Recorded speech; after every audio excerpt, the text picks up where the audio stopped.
Қайырлы күн.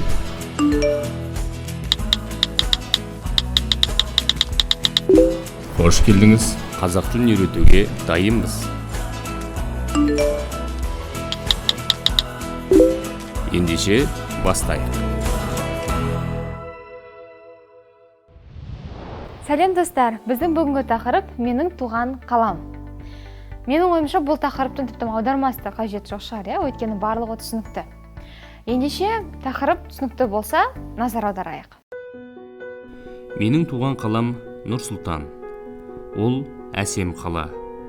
Есіл өзенінің жанында әкімшілік ғимараттары, мәдениет сарайлары мен спорт кешендері орналасқан.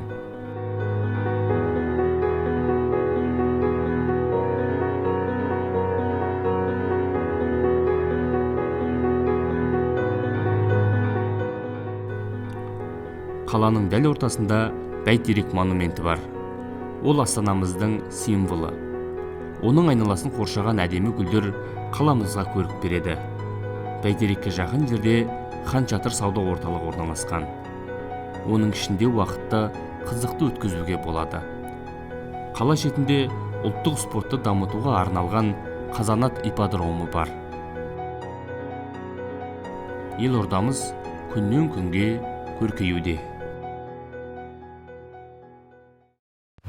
Алдымен, көмекші сөздер дегеніміз не? Осы сұраққа жауап берейік.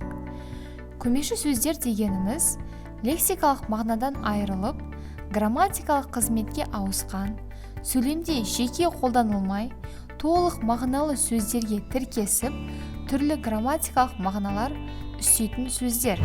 Өздеріңіз аңғарғандай, біздер мына жерде көбірек жанында, ортасында, айналасында, ішінде, шетінде деген сөздерді пайдаландық. Енді сол сөздердің аудармаларымен тағы бір мәрте таныс болайық. Жанында, рядом, ортасында, в центре, айналасын, вокруг, ішінде, внутри, шетінде, во краю. Енді бұл сөздердің барлығы қазақ тілінде көмекші есімдер деп аталады. Көмекші есімдер на русском языке будет служебные части речи. Служебные части речи употребляются для того, чтобы хорошо и внятно выразиться. Яғни көмекші сөздер ойыңызды толыққанды жеткізу үшін өте жақсы пайдаланылады. Көмекші сөздердің негізінен 3 түрлі түрлері бар. Олар шылаулар, сондай-ақ жаңағыны атап өткен жанында, ортасында, айналасында деген көмекші сөздер және көмекші етістіктер. Соның ішінде бүгін біз жанында, ортасында, ішінде, алдында, артында, шетінде деген сөздерге қосымша мағына үстейтін көмекші сөздермен таныс болдық. Келесі кезекте назарларымызды тапсырмаға аударайық. Ал енді достар, білімдеріңізді тексеріп көріңіздер.